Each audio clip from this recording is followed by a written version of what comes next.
News top 9ಗೆ ಸ್ವಾಗತ. ನಾನು ಸುಷ್ಮಾ. 4 ವರ್ಷಗಳ ಸೆರೆವಾಸದ ಬಳಿಕ ಚುನಾವಣೆ ಟೈಮ್ನಲ್ಲಿ ಶಶಿಕಲಾ ರಿಲೀಸ್. ರಾಷ್ಟ್ರ ರಾಜಧಾನಿಯತ್ತ ರೈತ ಸೇನೆ ದಾಂಗುಡಿ ಇಡ್ತಿರೋದು ಹೇಗೆ? ರಾಜ್ಯ ಬಿಜೆಪಿಯಲ್ಲಿ ಮತ್ತೆ ಮೂಲ ವರ್ಸಸ್ ವಲಸಿಗ ಜಟಾಪಟಿ ಸ್ಫೋಟಗೊಳ್ಳುತ್ತಾ? ಡಿಸಿಎಂ ಲಕ್ಷ್ಮಣ ಸವದಿ ವಿರುದ್ಧ ಸ್ವಪಕ್ಷೀಯರೇ ಸಿಡಿದು ನಿಂತಿದ್ದು ಯಾಕೆ? ಆಸ್ಪತ್ರೆಯಿಂದ ಡಿಸ್ಚಾರ್ಜ್ ಆದ ಶಶಿಕಲಾ ಹೋಗಿದ್ದು ಎಲ್ಲಿಗೆ? ತಮಿಳುನಾಡಿಗೆ ಚಿನ್ನಮ್ಮ ಗ್ರ್ಯಾಂಡ್ ಎಂಟ್ರಿ ಕೊಡೋದು ಯಾವಾಗ? ರಾಜ್ಯ ಬಿಜೆಪಿಯಲ್ಲಿ ಮತ್ತೆ ಮೂಲ ವಲಸಿಗ ಜಟಾಪಟಿ ಶುರುವಾಗುತ್ತಾ? ಇದೆಲ್ಲವನ್ನು ನೋಡೋಣ ಬೆಂಗಳೂರು ನ್ಯೂಸ್ ಟಾಪ್ 9ನಲ್ಲಿ.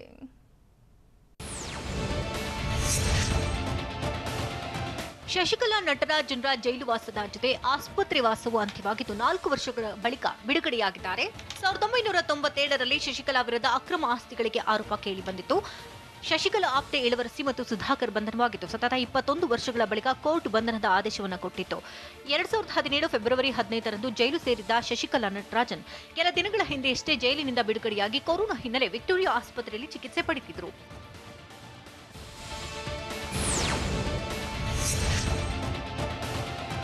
ವಿಕ್ಟೋರಿಯಾ ಆಸ್ಪತ್ರೆಯಿಂದ ಶಶಿಕಲಾ ನಟರಾಜನ್ ಡಿಸ್ಚಾರ್ಜ್ ಹಿನ್ನೆಲೆ ಆಸ್ಪತ್ರೆ ಹೊರಗಡೆ ಅಭಿಮಾನಿಗಳು ಜಮಾಯಿಸಿದ್ರು. ಶಶಿಕಲಾ ನಟರಾಜನ್ ಫೋಟೋ ಹಿಡಿದು ಶಶಿಕಲಾಗೆ ಟಿಟಿವಿ ದಿನಕರನ್ಗೆ ಜೈಕಾರ ಹಾಕಿದ್ರು. ಪನ್ನೀರ್ ಸೆಲ್ವಂ ಈ ಪಳನಿಸ್ವಾಮಿಗೆ ಧಿಕ್ಕಾರ ಕೂಗಿದ್ರು. ನಿಮಗೆ ಅಧಿಕಾರ ನೀಡಿದ್ರು ನಾವು, ಇನ್ಮೇಲೆ ನಿಮ್ಮ ಆಟ ಏನು ನಡೆಯುವುದಿಲ್ಲ, ನಮಗೆ ತೊಂದರೆ ಕೊಡಲು ಆಗುವುದಿಲ್ಲ ಅಂತ ಘೋಷಣೆ ಕೂಗಿದ್ರು.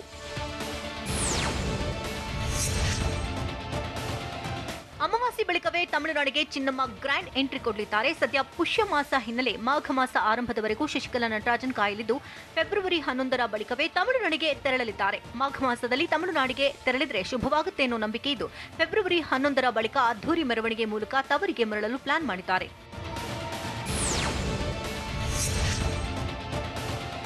ವಿಕ್ಟೋರಿಯಾ ಆಸ್ಪತ್ರೆ ಬಳಿ ಬಿಗಿ ಪೊಲೀಸ್ ಬಂದೋಬಸ್ತ್ ಕಲ್ಪಿಸಲಾಗಿತ್ತು. ಓರ್ವ ಎಸಿಪಿ ಹಾಗೂ 2 ಇನ್ಸ್ಪೆಕ್ಟರ್ಗಳ ನೇತೃತ್ವದಲ್ಲಿ 300ಕ್ಕೂ ಹೆಚ್ಚು ಪೊಲೀಸರನ್ನು ನಿಯೋಜಿಸಲಾಗಿತ್ತು.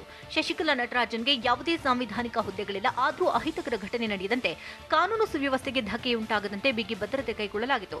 ವಿಕ್ಟೋರಿಯಾ ಆಸ್ಪತ್ರೆ ಮುಂಭಾಗದ ಗೇಟ್ನಿಂದ 50 ಮೀಟರ್ವರೆಗೂ ಬ್ಯಾರಿಕೇಡ್ ಹಾಕಲಾಗಿತ್ತು.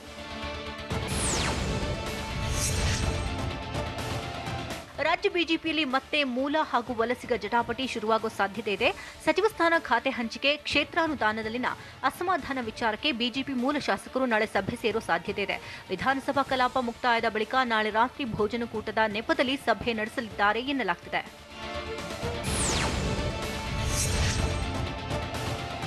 ಕೆಐಎಡಿಬಿ ಮೂಲಕ ರೈತರಿಗೆ ವಂಚನೆ ಆಗ್ತಾ ಇರುವ ಅನುಮಾನ ಮೂಡಿದೆ. ಕೈಗಾರಿಕೆಗಳಿಗೆ ರೈತರ ಜಮೀನು ವಶಪಡಿಸಿಕೊಂಡಿದ್ದ ಕೆಐಎಡಿಬಿ ಗ್ರಾಫೈಟ್ ಇಂಡಿಯಾ ಲಿಮಿಟೆಡ್ ಕಂಪನಿಗೆ 1979ರಿಂದ 80ರಲ್ಲಿ 5 ಲಕ್ಷಕ್ಕೆ 40 ಎಕರೆ ಜಮೀನು ಮಂಜೂರು ಮಾಡಿತು. ಬಳಿಕ ಐಟಿಬಿಟಿ ಬಂದ ಹಿನ್ನೆಲೆ ಕೈಗಾರಿಕೆಯನ್ನು ಬಂದ್ ಮಾಡಲಾಗಿತ್ತು. ಆದ್ರೆ ಈಗ ಸರ್ಕಾರದಿಂದ ಮಂಜೂರಾಗಿದ್ದಂತಹ ಜಮೀನು ಮಾರಾಟ ಮಾಡಿರುವ ಆರೋಪ ಕೇಳಿಬಂದಿದ್ದು ಅಪಾರ್ಟ್ಮೆಂಟ್ ನಿರ್ಮಾಣ ಮಾಡಲಾಗ್ತಾ ಇದೆ. ಈ ಬಗ್ಗೆ ರಾಜ್ಯ ಸರ್ಕಾರಕ್ಕೆ ವಕೀಲ ಅಮೃತೇಶ್ ಪತ್ರ ಬರೆದಿದ್ದಾರೆ. 5.5 ವರ್ಷದಿಂದ ರೋಗಿಯೊಬ್ಬರು ಆಸ್ಪತ್ರೆಯಲ್ಲಿ ನೆರಳಾಡ್ತಾ ಇದ್ದು 6 ಕೋಟಿ ರೂಪಾಯಿ ಬಿಲ್ ಕಟ್ಟಿದ್ದಾರೆ. ಹೊಟ್ಟೆನೋವು ಅಂತ ಹೋಗಿದ್ದ ಮಹಿಳೆಯನ್ನ ವೈದ್ಯರು ಕೋಮಾಗೆ ಕಳಿಸಿದ್ದಾರೆ ಅಂತ ಮಣಿಪಾಲ್ ಆಸ್ಪತ್ರೆ ವಿರುದ್ಧ ಮಹಿಳೆಯ ಕುಟುಂಬಸ್ಥರು ಆರೋಪ ಮಾಡಿದ್ದಾರೆ. ವೈದ್ಯರಿಂದಲೇ ನನ್ನ ಪತ್ನಿಗೆ ಇಂತಹ ಪರಿಸ್ಥಿತಿ ಬಂತೆಂದು ಪತಿ ರಿಜೇಶ್ ನಾಯರ್ ಕಿಡಿಕಾರಿದ್ದಾರೆ. ಮೈತುಂಬಾ ಗಾಯಗಳಾಗಿದ್ದು ಪತ್ನಿ ನರಕಯಾತನೆ ಅನುಭವಿಸ್ತಾ ಇದ್ದಾಳೆ. ಪೊಲೀಸ್, ಸಿಎಂ, ಪಿಎಂ ಎಲ್ಲರಿಗೂ ದೂರು ಕೊಟ್ಟಿದ್ದೇನೆ ಅಂತ ರಿಜೇಶ್ ಹೇಳಿದ್ದಾರೆ. ಪೋಲಿಯೋ ಲಸಿಕೆ ಅಭಿಯಾನಕ್ಕೆ ಸಿಎಂ ಬಿಎಸ್ವೈ ಚಾಲನೆ ಕೊಟ್ಟರು. ಬೆಂಗಳೂರಿನ ಸಿಎಂ ಗೃಹ ಕಚೇರಿ ಬಳಿ ಮಕ್ಕಳಿಗೆ ಪೋಲಿಯೋ ಲಸಿಕೆ ಹಾಕುವ ಮೂಲಕ ಚಾಲನೆ ಕೊಟ್ಟರು. ಕಾರ್ಯಕ್ರಮದಲ್ಲಿ ಆರೋಗ್ಯ ಸಚಿವ ಡಾಕ್ಟರ್ ಕೆ ಸುಧಾಕರ್, ಮಹಿಳಾ ಮತ್ತು ಮಕ್ಕಳ ಕಲ್ಯಾಣ ಸಚಿವೆ ಶಶಿಕಲಾ ಜೊಲ್ಲೆ ಭಾಗಿಯಾಗಿದ್ದರು. ಈ ವೇಳೆ ಮಾತನಾಡಿದಂತಹ ಸಿಎಂ ಬಿಎಸ್ವೈ, ಕೊರೋನಾ ಮುನ್ನೆಚ್ಚರಿಕೆಗಳೊಂದಿಗೆ ಪೋಲಿಯೋ ಲಸಿಕೆ ಹಾಕಲಾಗುತ್ತದೆ. ಪೋಲಿಯೋ ಮುಕ್ತ ಭಾರತ ನಮ್ಮೆಲ್ಲರ ಗುರಿ ಅಂತ ಹೇಳಿದರು. ಟೊಯೋಟಾ ಕಂಪನಿ ಕಾರ್ಮಿಕರ ಪ್ರತಿಭಟನೆಗೆ ಸಿದ್ದರಾಮಯ್ಯ ಬಲ ತುಂಬಿದ್ದು ಹೇಗೆ? ರಾಜ್ಯ ಸರ್ಕಾರವನ್ನ ಕೆಟ್ಟ ಸರ್ಕಾರ ಅಂತ ಕಿಡಿಕಾರಿದ್ದು ಯಾರು? ಗುಡ್ಡಗಾಡು ಓಟದ ಸ್ಪರ್ಧಿಗಳನ್ನ ರಸ್ತೆಯಲ್ಲಿ ಓಡಿಸಿದ್ದೆಲ್ಲಿ? ಇದೆಲ್ಲವನ್ನು ನೋಡೋಣ ದಕ್ಷಿಣ ಕರ್ನಾಟಕ ನ್ಯೂಸ್ ಟಾಪ್ 9ನಲ್ಲಿ.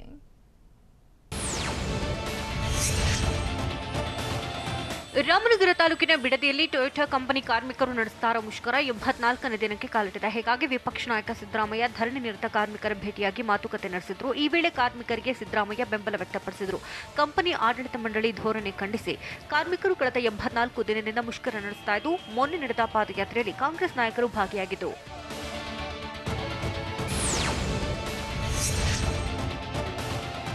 ಇಂತಹ ಕೆಟ್ಟ ಸರ್ಕಾರವನ್ನ ಯಾವತ್ತೂ ನೋಡಿಲ್ಲ ಅಂತ ಮೈಸೂರಲ್ಲಿ ಕೆಪಿಸಿಸಿ ಕಾರ್ಯಾಧ್ಯಕ್ಷ ಧ್ರುವನಾರಾಯಣ್ ಬಿಜೆಪಿ ವಿರುದ್ಧ ವಾಗ್ದಾಳಿ ನಡೆಸಿದ್ದಾರೆ. ಸಂಪುಟದಲ್ಲಿ ಸಾಮರಸ್ಯವಿಲ್ಲ, ಮಂತ್ರಿಗಳ ಖಾತೆ ಕ್ಷಣ ಕ್ಷಣಕ್ಕೂ ಬದಲಾಗುತ್ತೆ, ಹೀಗೆ ಒಳ್ಳೆ ಆಡಳಿತ ತೋರುವಲ್ಲಿ ಸಿಎಂ ವಿಫಲರಾಗಿದ್ದಾರೆ ಅಂತ ಸಿಎಂ ಬಿಎಸ್ ವೈರನ್ನ ಛೇಡಿಸಿದ್ದಾರೆ. ಒಳ್ಳೆ ಆಡಳಿತ ಕೊಡುವ ಅವಕಾಶ ಬಿಜೆಪಿ ಕಳೆದುಕೊಂಡಿದೆ ಅಂತಾನೂ ಆರ್ ಧ್ರುವನಾರಾಯಣ್ ವಾಗ್ದಾಳಿ ನಡೆಸಿದ್ದಾರೆ.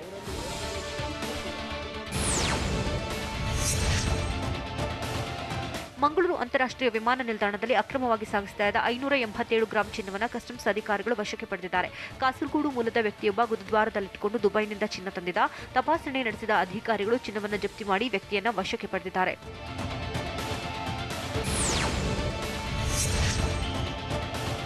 ಕೋಲಾರದಲ್ಲಿ ಆಯೋಜನೆಗೊಂಡಿದ್ದ ರಾಜ್ಯಮಟ್ಟದ ಗುಡ್ಡಗಾಡು ಓಟದ ಸ್ಪರ್ಧೆ ಅವ್ಯವಸ್ಥೆ ಆಗರವಾಗಿ ಮಾರ್ಪಟ್ಟಿತ್ತು. ಗುಡ್ಡಗಾಡು ಪ್ರದೇಶ ಬಿಟ್ಟು ನಗರದ ರಸ್ತೆಗಳಲ್ಲಿ ಸ್ಪರ್ಧಿಗಳನ್ನು ಓಡಿಸಲಾಯಿತು. ಇದರಿಂದ ಸ್ಪರ್ಧೆಯಲ್ಲಿ ಭಾಗಿಯಾಗಿದ್ದ ಸ್ಪರ್ಧಾರ್ಥಿಗಳು ರಸ್ತೆಗಳಲ್ಲಿ ಓಡಿ ಟ್ರಾಫಿಕ್ನಲ್ಲಿ ಸಿಲುಕಿ ಪರದಾಡಿದರು. ಹೀಗಾಗಿ ಸ್ಪರ್ಧೆ ಆಯೋಜಕರ ವಿರುದ್ಧ ಪೋಷಕರು ಆಕ್ರೋಶ ಹೊರಹಾಕಿದರು.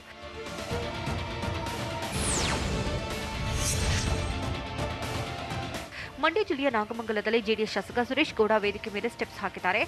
ತಮ್ಮ ಜನ್ಮದಿನಕ್ಕೆ ಆಯೋಜಿಸಿದ ಕಾರ್ಯಕ್ರಮದಲ್ಲಿ ಸುರೇಶ್ ಗೌಡರು ಸಿಂಗರ್ಸ್ ಜೊತೆ ಡ್ಯಾನ್ಸ್ ಮಾಡಿದ್ದಾರೆ. ಸೌಮ್ಯಕೇಶವ ದೇಗುಲದ ಆವರಣದಲ್ಲಿ ಆಯೋಜಿಸಿದ ಸಮಾರಂಭದಲ್ಲಿ ಹುಟ್ಟಿದರೆ ಕನ್ನಡ ನಾಡಲ್ಲಿ ಹುಟ್ಟಬೇಕು ಹಾಡಿಗೆ ಸಿಂಪಲ್ ಸ್ಟೆಪ್ಸ್ ಹಾಕಿ ನೆರೆದಿದ್ದವರನ್ನು ರಂಜಿಸಿದ್ದಾರೆ.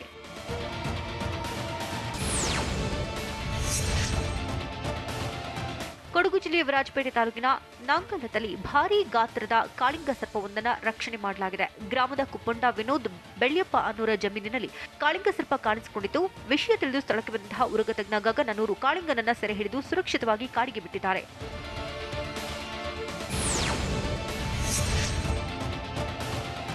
ಉಡುಪಿ ಜಿಲ್ಲೆಯ ಕಾರ್ಕಳದ ಮಂಜಲ್ ಬೆಟ್ಟುವಿನಲ್ಲಿ 9 ವರ್ಷದ ಬಾಲಕನೊಬ್ಬ ಕೋಣದ ಬಾಲವನ್ನ ಹಿಡಿದು ಓಡಿದ ದೃಶ್ಯವೊಂದು ವೈರಲ್ ಆಗಿದೆ. ಸುಹಾಸ್ ಪ್ರಭು ಅಮೃತ ಅನ್ನೋರ ಪುತ್ರ ಅತೀಶ್ಗೆ ಕಂಬಳ ಅಂದ್ರೆ ಅಚ್ಚುಮೆಚ್ಚು. ಕಂಬಳ ಓಟಗಾರ ಆಗಬೇಕು ಅಂತ ಆಸೆ ಹೊಂದಿರೋ ಬಾಲಕ ಅತೀಶ್ ಕೋಣದ ಬಾಲ ಹಿಡಿದು ರನ್ ಮಾಡಿದ್ದಾನೆ.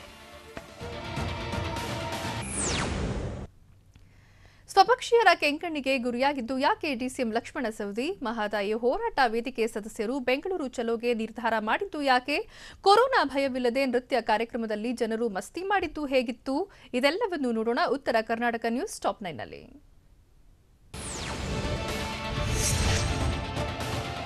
ಎಂಇಎಸ್ ಮುಖಂಡ ಅರವಿಂದ್ ಪಾಟೀಲ್ ಪರ ಡಿಸಿಎಂ ಲಕ್ಷ್ಮಣ ಸವದಿ ನೀಡಿದ ಹೇಳಿಕೆ ವಿವಾದಕ್ಕೆ ಕಾರಣ ಆಗಿದೆ. ಗಡಿ ವಿವಾದದ ಬಗ್ಗೆ ಮಹಾರಾಷ್ಟ್ರ ಬಿಡುಗಡೆ ಮಾಡಿದಾಗ ಪುಸ್ತಕ ಸಮಾರಂಭದಲ್ಲಿ ಪಾಟೀಲ್ ಹಾಜರಿದ್ದು ನಾಡದ್ರೋಹಿ ಘೋಷಣೆ ಕೂಗಿದ್ರು. ಹೀಗಿದ್ರೂ ಮುಂದಿನ ಚುನಾವಣೆಯಲ್ಲಿ ಬಿಜೆಪಿ ಅಭ್ಯರ್ಥಿಯಾಗಿ ಪಾಟೀಲ್ ಸ್ಪರ್ಧಿಸುತ್ತಾರೆ. ಎಂಇಎಸ್ ಮುಗಿಸುವುದು ನಮ್ಮ ಕರ್ತವ್ಯ, ಯಾರ್ಯಾರು ಬರ್ತಾರೋ ಅವರನ್ನ ಕರೆತಂದು ಎಂಇಎಸ್ ಮುಗಿಸ್ತೀವಿ ಅಂತ ಡಿಸಿಎಂ ಲಕ್ಷ್ಮಣ ಸವದಿ ಹೇಳಿದ್ರು.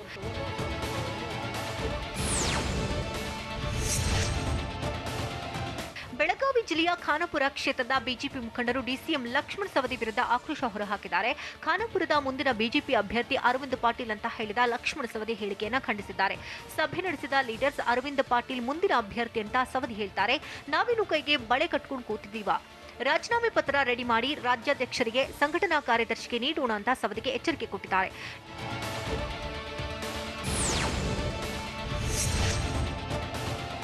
ಡಿಸಿಎಂ ಸವದಿ ವಿರುದ್ಧ ಅಸಮಾಧಾನ ಹೊರಹಾಕಿದ ಖಾನಾಪುರದ ಲೀಡರ್ಸ್, ಕ್ಷೇತ್ರದಲ್ಲಿ ನಾವೇ ರಾಜರು ಇದ್ದಂಗೆ, ಲಕ್ಷ್ಮಣ ಸವದಿ ಮನೆಯಲ್ಲಿ ಅರವಿಂದ್ ಪಾತ್ರೆ ತೊಳಿತಾನೆ, ಸವದಿ ತನ್ನ ವೈಯಕ್ತಿಕ ಲಾಭಕ್ಕಾಗಿ ಅವರ ಹೆಸರು ಹೇಳ್ತಿದ್ದಾರೆ, ನಾಟಕೀಯ ಡೋಂಗಿ ರಾಜಕಾರಣ ಮಾಡ್ತಿದ್ದಾರೆ, ತಾಲೂಕು ರಾಜಕಾರಣದಲ್ಲಿ ಲಕ್ಷ್ಮಣ ಸವದಿ ಪ್ರವೇಶಿಸಬಾರದು. ಈ ಬಗ್ಗೆ ಬಿಜೆಪಿ ರಾಜ್ಯಾಧ್ಯಕ್ಷರಿಗೆ ಪತ್ರ ಬರೆಯಲು ನಿರ್ಧರಿಸಿರುವುದಾಗಿ ಖಾನಾಪುರ ಬಿಜೆಪಿ ಮುಖಂಡ ಪ್ರಮೋದ್ ಕೋಚ್ರಿ ಹೇಳಿದ್ದಾರೆ.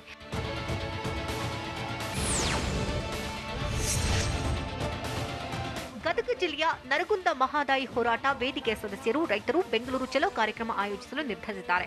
ಮಹದಾಯಿ ಯೋಜನೆ ಬಗ್ಗೆ ಗೋವಾ ಸಿಎಂ ಖ್ಯಾತೆ ತೆಗೆದಿದ್ದಕ್ಕೆ ಹೋರಾಟಗಾರರು ಬೆಂಗಳೂರು ಚಲೋ ತೀರ್ಮಾನ ಕೈಗೊಂಡಿದ್ದಾರೆ. ವೀರೇಶ್ ಸೊರಬದಮಠ ನೇತೃತ್ವದಲ್ಲಿ ನಡೆದಂತಹ ಸಭೆಯಲ್ಲಿ ಸರ್ಕಾರದ ಗಮನ ಸೆಳೆಯಲು ನಿರ್ಧಾರ ತೆಗೆದುಕೊಂಡಿದ್ದಾರೆ. ಮಹದಾಯಿ ನೀರಿಗಾಗಿ ಡ್ಯಾಂ ಕಾಮಗಾರಿಯನ್ನು ಆರಂಭಿಸಬೇಕು, ನಂಜುಂಡಪ್ಪ ವರದಿ ಜಾರಿಗೆ ತರಬೇಕು ಅಂತ ಈ ವೇಳೆ ಹೋರಾಟಗಾರರು ಆಗ್ರಹಿಸಿದರು.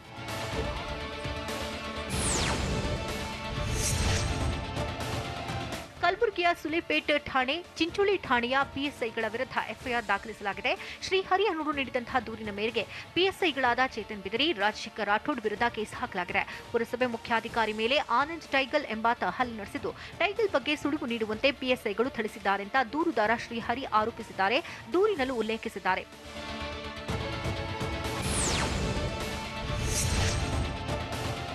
ರಾಯಚೂರು ಜಿಲ್ಲೆಯ ಹಟ್ಟಿ ಸಮೀಪದ ಗೌಡೂರು ಬಳಿ ದುಷ್ಕರ್ಮಿಗಳು ಸಜ್ಜೆ ಬಣವೆಗೆ ಬೆಂಕಿ ಹಚ್ಚಿದ್ದಾರೆ. ಗ್ರಾಮದ ರೈತ ಬಸಪ್ಪ ಅನ್ನೋರು ಒಕ್ಕಣೆ ಮಾಡಲು ಸಜ್ಜೆ ಬೆಳೆಯನ್ನ ಜಮೀನಿನಲ್ಲಿ ಬಣವೆ ಹಾಕಿದ್ರು. ಇದನ್ನರಿತ ಹೊಟ್ಟೆ ಕಿಚ್ಚಿನ ಪಾಪಿಗಳು ಬೆಂಕಿ ಇಟ್ಟಿದ್ದು ಬಣವೆ ಹೊತ್ತಿ ಉರಿದಿದೆ. ಸ್ಥಳಕ್ಕೆ ಲಿಂಗಸ್ಕೂರು ಅಗ್ನಿಶಾಮಕ ಸಿಬ್ಬಂದಿ ಬರುವ ಹೊತ್ತಿಗೆ ಬಣವೆ ಭಸ್ಮವಾಗಿದ್ದು, ಇದರಿಂದ ರೈತ ಬಸಪ್ಪ ಕಂಗಾಲಾಗಿದ್ದಾರೆ. ಹಟ್ಟಿ ಪೊಲೀಸ್ ಠಾಣಾ ವ್ಯಾಪ್ತಿಯಲ್ಲಿ ಘಟನೆ ನಡೆದಿದೆ.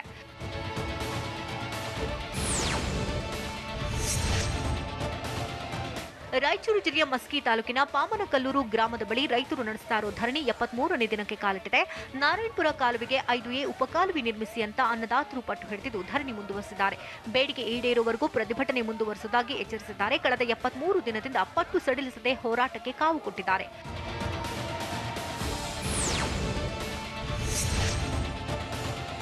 ಗದಗ ಜಿಲ್ಲೆಯ ರೋಣ ತಾಲೂಕಿನ ಮಾಡಲಗೇರಿಯಲ್ಲಿ ಕೊರೋನಾ ಭಯ ಲೆಕ್ಕಿಸದೆ ಜನರು ನೃತ್ಯಗಾರ್ತಿಯರ ಡ್ಯಾನ್ಸ್ ಕಣ್ತುಂಬಿಕೊಂಡರು. ಗ್ರಾಮದ ಇಬ್ಬರು ಮುಖಂಡರು ಅನುಮತಿ ಪಡೆಯದೆ 2 ಕಡೆ ಡ್ಯಾನ್ಸ್ ಕಾರ್ಯಕ್ರಮ ಆಯೋಜಿಸಿ ನಿರ್ಲಕ್ಷ್ಯ ವಹಿಸಿದ್ರು.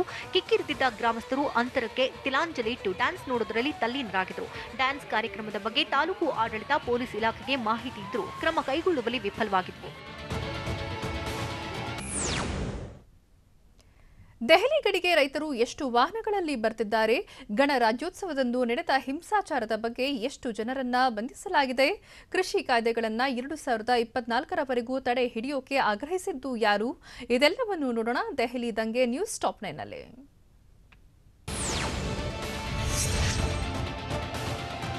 ರಾಷ್ಟ್ರ ರಾಜಧಾನಿ ದೆಹಲಿಯಲ್ಲಿ ಅನ್ನದಾತರ ಕಿಚ್ಚು ಹೆಚ್ಚುತ್ತಾನೆ ಇದೆ. ಕೃಷಿ ಕಾಯ್ದೆ ವಿರೋಧಿಸಿ ದೆಹಲಿ ಗಡಿಯಲ್ಲಿ ರೈತರು ನಡೆಸ್ತಾ ಇರುವಂತಹ ಹೋರಾಟ 67ನೇ ದಿನಕ್ಕೆ ಕಾಲಿಟ್ಟಿದೆ.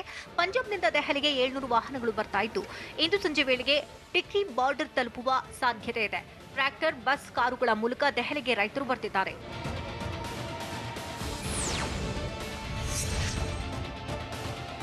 ದೆಹಲಿಯಲ್ಲಿ ರೈತರ ಹೋರಾಟದ ಕಿಚ್ಚು ತಣ್ಣಗಾಗ್ತಿಲ್ಲ. ಗಣರಾಜ್ಯೋತ್ಸವ ಗಲಭೆ ಬಳಿಕ ಪ್ರತಿಭಟನೆ ತೀವ್ರ ಹೆಚ್ಚಿದ್ದು, ದೆಹಲಿಯ ಗಡಿಗಳತ್ತ ಸಾವಿರಾರು ರೈತರು ಆಗಮಿಸಿದ್ದಾರೆ. ಪಂಜಾಬ್, ಹರಿಯಾಣದಿಂದ ರೈತರು ಬರ್ತಾ ಇದ್ದು, ಫೆಬ್ರವರಿ 2ರೊಳಗೆ ದೆಹಲಿಗೆ 50,000 ರೈತರು ಜಮಾವಣೆಯಾಗಲಿದ್ದಾರೆ. ಅಲ್ಲದೆ ಗಾಜಿಪುರ ಗಡಿಯಲ್ಲಿ ಈಗಾಗಲೇ 5,000ಕ್ಕೂ ಹೆಚ್ಚು ರೈತರು ಸೇರಿದ್ದು, ಜಾಗ ಖಾಲಿ ಮಾಡಿಸಲು ಮುಂದಾಗಿದ್ದ ಸರ್ಕಾರದ ಲೆಕ್ಕಾಚಾರ ಉಲ್ಟಾ ಆಗಿದೆ.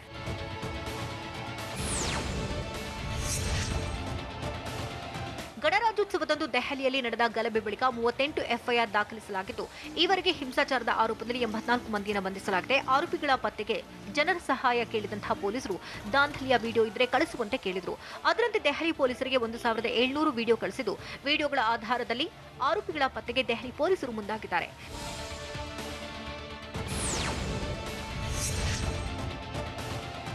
ಕೃಷಿ ತಿದ್ದುಪಡಿ ಕಾಯ್ದೆ ವಿರುದ್ಧ ಭಾರತೀಯ ಕಿಸಾನ್ ಯೂನಿಯನ್ ಮುಖ್ಯಸ್ಥ ನರೇಶ್ ಟಿಕಾಯತ್ ಸಿಡಿದೆದ್ದಿದ್ದಾರೆ. 2024ರವರೆಗೂ 3 ಕೃಷಿ ತಿದ್ದುಪಡಿ ಕಾಯ್ದೆಗೆ ತಡೆ ನೀಡಿ ಎಂದು ಕೇಂದ್ರ ಸರ್ಕಾರಕ್ಕೆ ಮನವಿ ಸಲ್ಲಿಸಿದ್ದಾರೆ. ಸದ್ಯ ಸರ್ಕಾರ 18 ತಿಂಗಳು ಕಾಯ್ದೆ ತಡೆಯುವ ಆಫರ್ ಕೊಟ್ಟಿದೆ. ಅದರ ಬದಲು ಈ ಸರ್ಕಾರದ ಅವಧಿ ಮುಗಿಯುವವರೆಗೆ ಕೇಂದ್ರದ 3 ಕೃಷಿ ತಿದ್ದುಪಡಿ ಕಾಯ್ದೆಗೆ ತಡೆ ನೀಡಲು ಮನವಿ ಮಾಡಿದ್ದಾರೆ.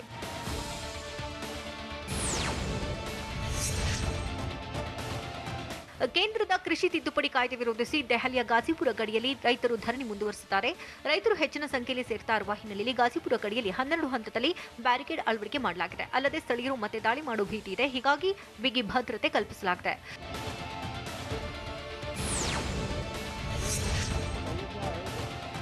ರಾಕೇಶ್ ಟಿಕಾಯತ್ ವಿಡಿಯೋ ವೈರಲ್ನಿಂದ ರೈತ ಹೋರಾಟಕ್ಕೆ ಮತ್ತಷ್ಟು ಬಲ ಬಂದಿದೆ. ಬಿಜೆಪಿಗರು ರೈತರನ್ನ ಕೊಲೆ ಮಾಡಲು ಸಂಚು ಹೂಡಿದ್ದು, ಈಗಾಗಲೇ ಬಿಜೆಪಿ ಬೆಂಬಲಿಗರು ನೆರೆದಿದ್ದಾರೆ.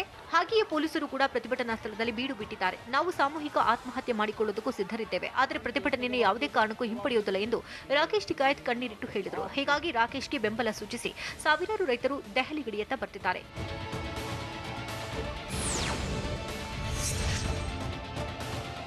ಕೃಷಿ ಕಾಯ್ದೆಗಳನ್ನು ವಿರೋಧಿಸಿ ರೈತ ಸಂಘಟನೆಗಳು ನಡೆಸ್ತಾ ಇರುವಂತಹ ಸುದೀರ್ಘ ಹೋರಾಟಕ್ಕೆ ಹಣ ಎಲ್ಲಿಂದ ಬರ್ತಾ ಇದೆ ಎಂಬ ಬಗ್ಗೆ ಜಾರಿ ನಿರ್ದೇಶನಾಲಯ ತನಿಖೆ ಆರಂಭಿಸಿದೆ. ಗಣರಾಜ್ಯೋತ್ಸವ ದಿನದಂದು ದೆಹಲಿಯಲ್ಲಿ ನಡೆದ ಹಿಂಸಾಚಾರ ಸಂಬಂಧ ಪೊಲೀಸರು ದಾಖಲಿಸಿರುವ ಎಫ್ಐಆರ್ಗಳ ಆಧಾರದಲ್ಲೇ ಇಡಿ ತನಿಖೆ ಆರಂಭಿಸಿದ್ದು, ರೈತರನ್ನ ಹೋರಾಟಕ್ಕೆ ಕರೆತರಲು, ಧರಣಿಗಳನ್ನು ಆಯೋಜಿಸಲು ಹಾಗೂ ಧರಣಿ ನಿರತ ರೈತರ ಖರ್ಚು ವೆಚ್ಚಗಳನ್ನು ನೋಡಿಕೊಳ್ಳಲು ಎಲ್ಲಿಂದ ಹಣ ಬರ್ತಾ ಇದೆ ಎನ್ನುವುದರ ಬಗ್ಗೆ ತನಿಖೆ ನಡೆಸಲಿದೆ.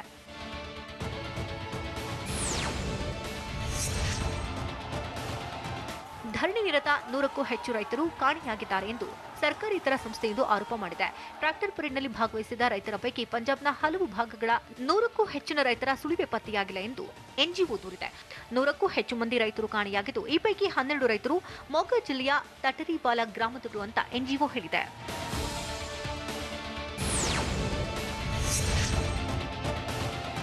ರೈತರು ಪ್ರತಿಭಟನೆ ನಡೆಸ್ತಾ ಇರುವ ದೆಹಲಿಯ ಸುತ್ತಲಿನ ಗಡಿ ಪ್ರದೇಶಗಳಾದ ಸಿಂಘು, ಗಾಜಿಪುರ, ಟಿಕ್ರಿ ಪ್ರದೇಶಗಳಲ್ಲಿ ಕೇಂದ್ರ ಗೃಹ ಇಲಾಖೆ ಇಂಟರ್ನೆಟ್ ಸೇವೆಯನ್ನು ತಾತ್ಕಾಲಿಕವಾಗಿ ತಡೆ ಹಿಡಿದಿದೆ. ಗಡಿ ಪ್ರದೇಶಗಳಷ್ಟೇ ಅಲ್ಲದೆ ಇಲ್ಲಿಗೆ ಹೊಂದಿಕೊಂಡಿರುವ ಇತರ ಪ್ರದೇಶಗಳಲ್ಲೂ ಇಂದು ರಾತ್ರಿ 11 ಗಂಟೆವರೆಗೆ ಇಂಟರ್ನೆಟ್ ಸೇವೆ ತಡೆ ಹಿಡಿಯಲಾಗಿದೆ. ಸುಳ್ಳು ಸುದ್ದಿಗಳು ಹರಡಿ ಸಂಭವಿಸಬಹುದಾದ ಅಹಿತಕರ ಘಟನೆ ನಡೆಯಲು ಸರ್ಕಾರ ಈ ಕ್ರಮ ಕೈಗೊಂಡಿದೆ. ಕೆಂಪುಕೋಟೆ ಗಲಾಟೆ ಬಗ್ಗೆ ಪ್ರಧಾನಿ ನರೇಂದ್ರ ಮೋದಿ ಹೇಳಿದ್ದು ಏನು? ಫೆಬ್ರವರಿ 14ಕ್ಕೆ ಮೋದಿ ತಮಿಳುನಾಡಿಗೆ ಭೇಟಿ ನೀಡೋದು ಯಾಕೆ? ಚೀನಾ ಯೋಧರ ಜೊತೆಗಿನ ಸಂಘರ್ಷದಲ್ಲಿ ಹುತಾತ್ಮ ಯೋಧರಿಗೆ ಸಂದ ಗೌರವ ಏನು? ಇದೆಲ್ಲವನ್ನೂ ನೋಡೋಣ ನ್ಯಾಷನಲ್ ನ್ಯೂಸ್ ಟಾಪ್ 9ನಲ್ಲಿ.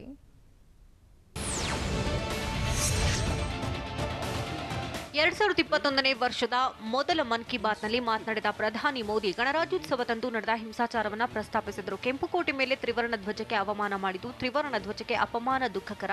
ಇದು ಇಡೀ ದೇಶದ ಜನರು ತಲೆ ತಗ್ಗಿಸುವಂತಹ ಕೆಲಸವಾಗಿದೆ. ಕೆಂಪುಕೋಟೆ ಮೇಲಿನ ಘಟನೆ ನೋಡಿ ದೇಶವಾಸಿಗಳು ಶಾಕ್ ಆಗಿದ್ರು ಅಂತ ಹೇಳಿದರು. ಮೋದಿ ಮನ್ ಕಿ ಬಾತ್ನಲ್ಲಿ ಪ್ರಧಾನಿ ನರೇಂದ್ರ ಮೋದಿ ಟೀಮ್ ಇಂಡಿಯಾ ಸಾಧನೆ ಬಗ್ಗೆ ಮಾತನಾಡಿದರು. ಆಸ್ಟ್ರೇಲಿಯಾ ನೆಲದಲ್ಲಿ ಭಾರತ ಐತಿಹಾಸಿಕ ಸರಣಿ ಗೆದ್ದಿದೆ. ತಂಡದ ಕಠಿಣ ಪರಿಶ್ರಮ, ತಂಡದ ಕೆಲಸ ಸ್ಫೂರ್ತಿದಾಯಕ ಅಂತ ಮೋದಿ ತಿಳಿಸಿದರು. ಹೊಸ ವರ್ಷ, ಮಕರ ಸಂಕ್ರಾಂತಿ, ಗಣರಾಜ್ಯೋತ್ಸವವನ್ನು ಕೂಡ ಆಚರಣೆ ಮಾಡಿದ್ದೇವೆ. ಹಲವು ಕ್ಷೇತ್ರಗಳಲ್ಲಿ ಸಾಧನೆ ಮಾಡಿದವರು ಪದ್ಮಶ್ರೀ, ಪದ್ಮಭೂಷಣ, ಪದ್ಮವಿಭೂಷಣ ಪ್ರಶಸ್ತಿಗೆ ಭಾಜನರಾಗಿದ್ದಾರೆ ಅಂತ ಪ್ರಧಾನಿ ಹೇಳಿದರು. ಕೊರೋನಾ ಲಸಿಕೆ ಅಭಿಯಾನದಲ್ಲಿ ಭಾರತದಲ್ಲಿ ಐತಿಹಾಸಿಕ ಸಾಧನೆ ಮಾಡಿದೆ ಅಂತ ಪ್ರಧಾನಿ ಮೋದಿ ಹೇಳಿದರು. ಜಗತ್ತಿನಲ್ಲಿಯೇ ದೊಡ್ಡ ಲಸಿಕೆ ಅಭಿಯಾನ ಭಾರತದಲ್ಲಿ ನಡೆದಿದೆ. ಕೊರೋನಾ ವಿರುದ್ಧದ ಸಮರದಲ್ಲಿ ಭಾರತ ಯಶಸ್ವಿಯಾಗಿದ್ದು ವಿಶ್ವದ ವಿವಿಧ ದೇಶಗಳಿಗೆ ಕೊರೋನಾ ಲಸಿಕೆ ರಫ್ತು ಮಾಡಿದ್ದೇವೆ. ಈ ಮೂಲಕ ನಾವು ಇಡೀ ವಿಶ್ವಕ್ಕೆ ಮಾದರಿಯಾಗಿದ್ದೇವೆ ಎಂದು ಮನ್ ಕಿ ಬಾತ್ನಲ್ಲಿ ಮೋದಿ ತಿಳಿಸಿದರು.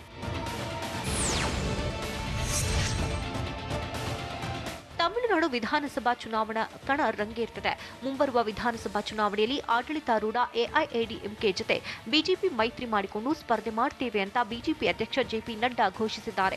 ಇದರ ಬೆನ್ನಲ್ಲೇ ತಮಿಳುನಾಡಿಗೆ ಪ್ರಧಾನಿ ಮೋದಿ ಭೇಟಿ ನೀಡುತ್ತಿದ್ದಾರೆ. ಫೆಬ್ರವರಿ 14ರಂದು ಚೆನ್ನೈಗೆ ಪ್ರಧಾನಿ ಮೋದಿ ಭೇಟಿ ನೀಡ್ತಾ ಇದ್ದು ವನ್ನಾರ್ಪೇಟೆ ವೆಂಕೋ ನಗರ್ ಮೆಟ್ರೋ ರೈಲಿಗೆ ಚಾಲನೆ ಕೊಡಲಿದ್ದಾರೆ.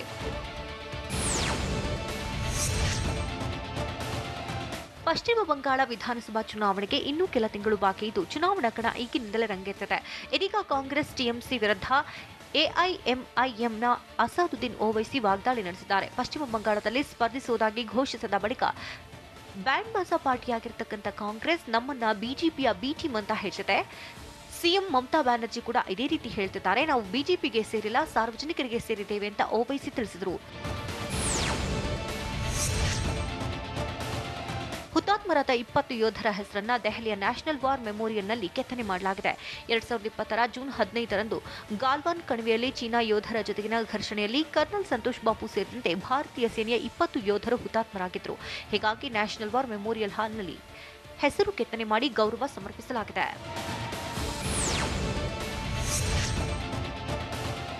ದೇಶದಲ್ಲಿ ಕಳೆದ 24 ಗಂಟೆಗಳಲ್ಲಿ 13,052 ಹೊಸ ಕೊರೋನಾ ಪ್ರಕರಣಗಳು ಪತ್ತೆಯಾಗಿದ್ದು ಸೋಂಕಿತರ ಸಂಖ್ಯೆ 1,46,183ಕ್ಕೆ ಏರಿಕೆಯಾಗಿದೆ.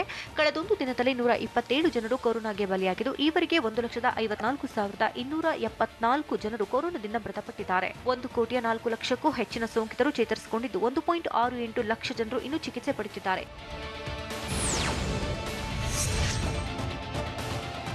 ಓಟಿಟಿ ಪ್ಲಾಟ್ಫಾರ್ಮ್ನ ಕೆಲವು ಧಾರಾವಾಹಿಗಳ ಬಗ್ಗೆ ನಮಗೆ ಹಲವು ದೂರುಗಳು ಬಂದಿವೆ ಅಂತ ಕೇಂದ್ರ ಸಚಿವ ಪ್ರಕಾಶ್ ಜಾವಡೇಕರ್ ಹೇಳಿದ್ದಾರೆ. ದೆಹಲಿಯಲ್ಲಿ ಮಾತನಾಡಿದ ಅವರು ಡಿಜಿಟಲ್ ನ್ಯೂಸ್ ಪೇಪರ್ಸ್, ಓಟಿಟಿ ಪ್ಲಾಟ್ಫಾರ್ಮ್ನ ಚಿತ್ರ, ಧಾರಾವಾಹಿಗಳು press council act, censor board, cable television network act ನಡಿ ಬರುವುದಿಲ್ಲ ಅಂತ ತಿಳಿಸಿದರು.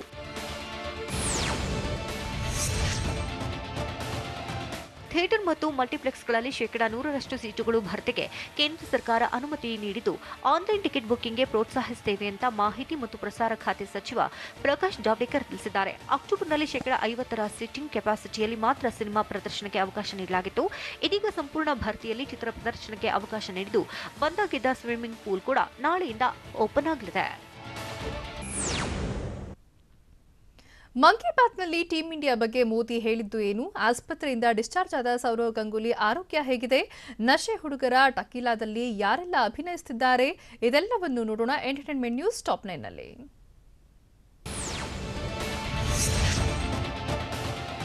ಪ್ರಧಾನಿ ನರೇಂದ್ರ ಮೋದಿ ಮನ್ ಕಿ ಬಾತ್ನಲ್ಲಿ ಟೀಂ ಇಂಡಿಯಾ ಸಾಧನೆಯನ್ನ ಪ್ರಸ್ತಾಪ ಮಾಡಿದ್ದಾರೆ. ಆಸ್ಟ್ರೇಲಿಯಾ ನೆಲದಲ್ಲಿ ಭಾರತ ಐತಿಹಾಸಿಕ ಸರಣಿ ಗೆದ್ದಿದೆ. ತಂಡದ ಕಠಿಣ ಪರಿಶ್ರಮ, ತಂಡದ ಕೆಲಸ ಸ್ಫೂರ್ತಿದಾಯಕವಾಗಿದೆ ಎಂದು ಮೋದಿ ರಹಾನೆ ಪಡೆಯ ಸಾಧನೆಯನ್ನ ಕೊಂಡಾಡಿದ್ರು. ಜನವರಿ 19ರಂದು ಭಾರತ ಟೆಸ್ಟ್ ಸರಣಿ ಗೆದ್ದಿತ್ತು.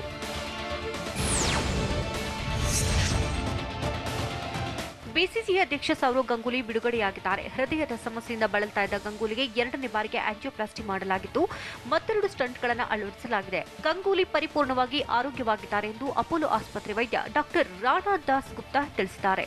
ಜನವರಿ 27ರಂದು ಗಂಗೂಲಿ ಆಸ್ಪತ್ರೆಗೆ ದಾಖಲಾಗಿದ್ದರು.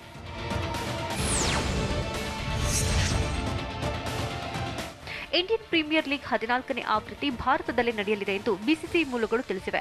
ಮಾರ್ಚ್ ಏಪ್ರಿಲ್ನಲ್ಲಿ ಕಲರ್ಫುಲ್ ಟೂರ್ನಿ ನಡೆಯಲಿದೆ. ಅಲ್ಲದೆ ಕೊರೋನಾದಿಂದಾಗಿ ಬಹುತೇಕ ಪಂದ್ಯಗಳು ಮುಂಬೈನಲ್ಲೇ ನಡೆಯಲಿದೆ.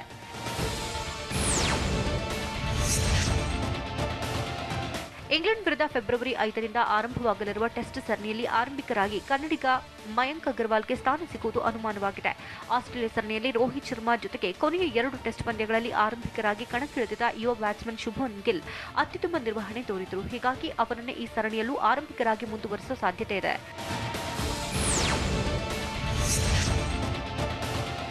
ನೂತನ ಟೆಸ್ಟ್ ರ್ಯಾಂಕಿಂಗ್ನಲ್ಲಿ ಚೇತೇಶ್ವರ ಪೂಜಾರ 1 ಸ್ಥಾನದ ಪ್ರಗತಿಯೊಂದಿಗೆ 6ನೇ ಸ್ಥಾನಕ್ಕೇರಿದೆ.